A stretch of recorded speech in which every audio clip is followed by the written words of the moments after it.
Estimados estudiantes, damos inicio a la materia de supervisión bancaria. En esta primera tutoría nos vamos a enfocar sobre el origen e importancia de la supervisión bancaria. El objetivo de aprendizaje de esta primera tutoría es describir el origen e importancia de la supervisión bancaria en un entorno financiero para comprender su aplicabilidad en un contexto nacional e internacional. La regulación bancaria lo que hace es brindar a los bancos e instituciones financieras leyes, reglamentos, normativos, criterios jurídicos y otros documentos que establecen las reglas bajo las cuales se debe llevar a cabo la actividad bancaria. Si bien se van a dar normas muy similares para que todos funcionen de la misma manera, existen algunas leyes que están elaboradas conforme la naturaleza de cada entidad. En el sector financiero, acordémonos que tenemos desde bancos, mutuales, instituciones financieras no bancarias, cooperativas de ahorro y crédito, que van a tener una normativa y una regulación un poco diferenciada dada su naturaleza. En la supervisión bancaria, más bien lo que se hace es que se asigna una responsabilidad a los órganos de supervisión especializados que tienen conocimientos técnicos, que cuentan con autonomía, precisamente para emitir la regulación y llevar a cabo la supervisión de las entidades, es decir, hacer una verificación del cumplimiento de la regulación y conocer cómo es la gestión que está llevando a cabo cada institución, cómo es que identifica los riesgos, cómo los mitiga, con el fin de evitar situaciones de incumplimientos y que puedan llevar a la quiebra alguna institución. ¿Por qué es importante la regulación?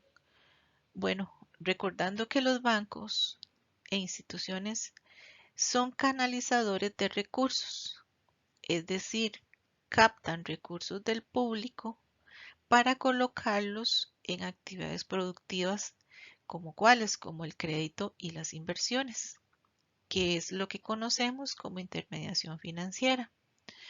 Los bancos también sirven como medios de pago, es decir, a través de ellos se da ese intercambio de dineros entre los diferentes participantes. Asimismo, esas instituciones y los bancos ofrecen diversos servicios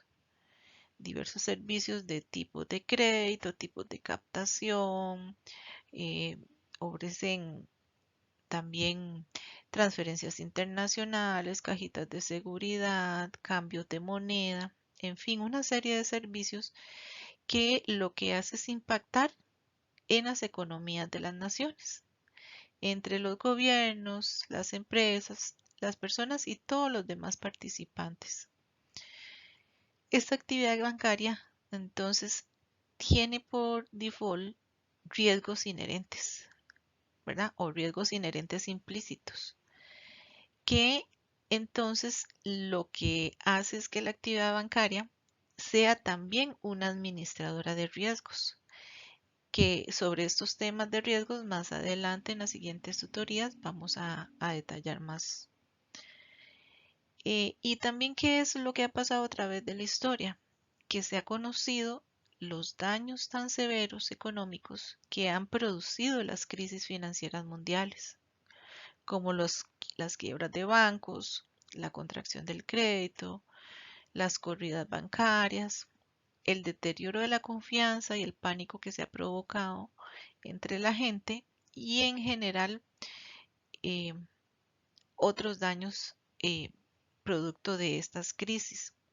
De ahí la importancia que se hace necesario que haya una regulación específica, una supervisión determinada. Entonces, el propósito de la regulación y la supervisión bancaria van a estar enfocados en qué? En proteger y promover la estabilidad, la solidez, la liquidez y la eficiencia del sistema financiero, así como salvaguardar los intereses de estas terceras personas, los depositantes, los acreedores y todos los demás usuarios de los servicios financieros. También el propósito de la regulación va a estar enfocado en permitir que las entidades, si bien pueden cumplir sus estrategias de negocios de manera adecuada, no pongan en riesgo la recuperación de los recursos y no crean escenarios que hagan un contagio a otras entidades para prevenir precisamente las crisis financieras.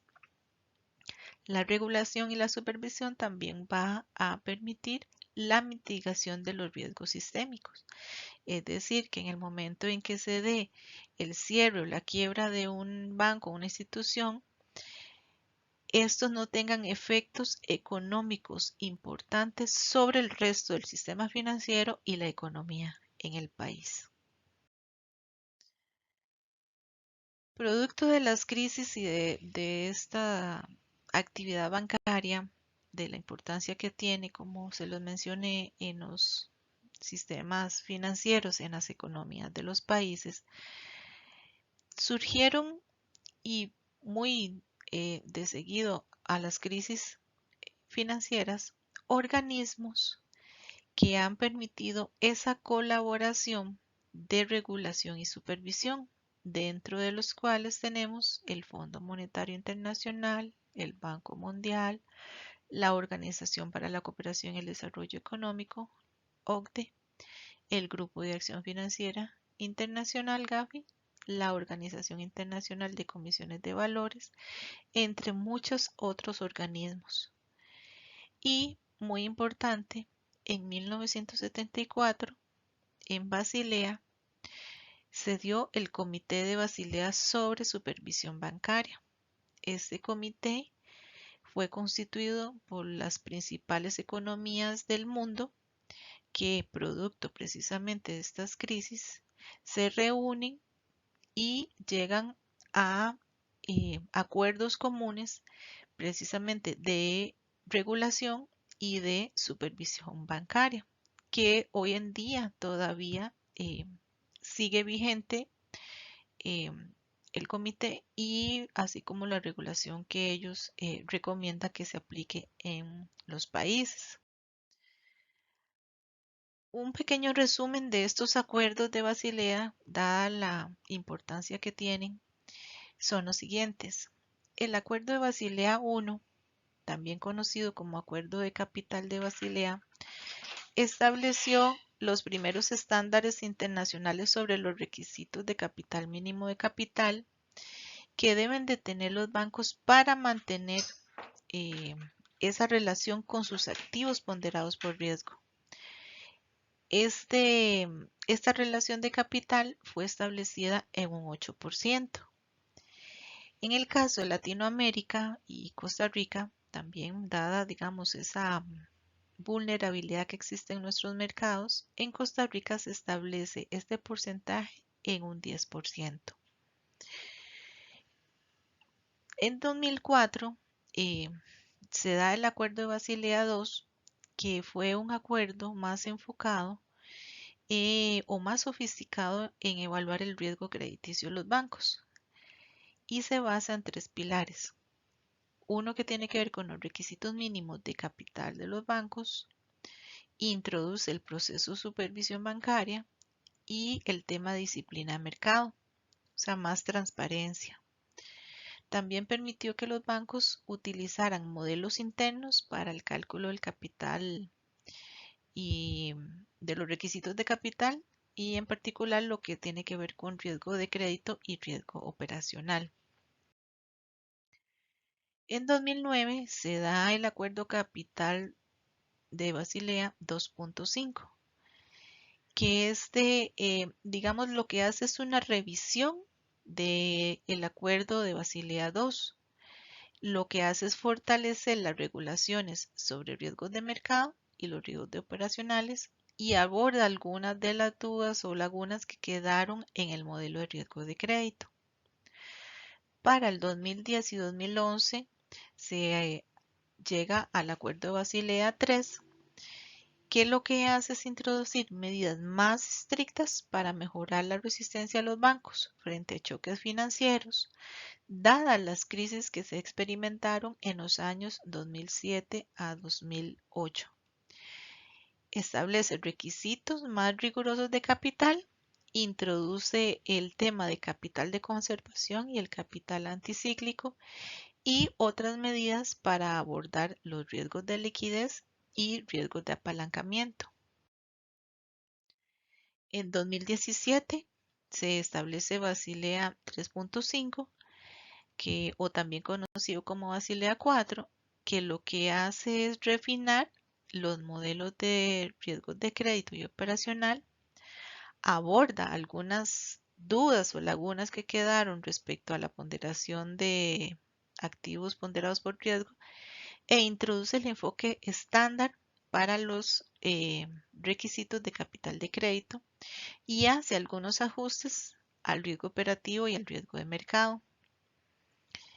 Asimismo, como les indicaba, Basilea también en el año 2012 dictó una serie de principios básicos para una supervisión eficaz. Esos principios han sido de muy buen acatamiento por parte de los diferentes países y es algo mundial. Es una sugerencia que todas las instituciones, como si bien las principales economías son los que han dado estas pautas, los demás países emergentes han acatado estos principios y de ahí la importancia también de mantener este sistema financiero estable. Esos principios se agrupan en dos categorías. La primera, que va de los principios del 1 al 13, se centran en las potestades, atribuciones y funciones de los supervisores. La segunda parte o la segunda categoría, que va de los principios 14 a 29, más bien están enfocados a lo que son regulaciones y requisitos prudenciales que deben de cumplir los bancos. En Costa Rica, aquí es para mencionar cómo está constituido todo el tema de regulación y supervisión. Tenemos el Consejo Nacional de Supervisión del Sistema Financiero, conocido como CONACYF, que lo que permite o hace dentro de sus funciones es la emisión de la regulación y la supervisión a través de las diferentes superintendencias. El CONACYF es un organismo adscrito al Banco Central de Costa Rica. La Superintendencia General de Entidades Financieras es la que precisamente ejerce la regulación y supervisión a los bancos, instituciones financieras no bancarias, cooperativas, mutuales y otros sujetos obligados. La Superintendencia General de Valores, que incluye ahí todo lo que son puestos de bolsa, SAFIs y todos los demás entes participantes en el tema de valores. La Superintendencia General de Seguros, que regula y supervisa toda la actividad aseguradora en el país. Y la SUPEN, que es la Superintendencia de Pensiones, es la que regula y supervisa el Sistema Nacional de Pensiones. De esta manera llegamos al final de este pequeño resumen de la unidad 1. Espero que les haya servido y también quedo a las órdenes para cualquier duda o consulta.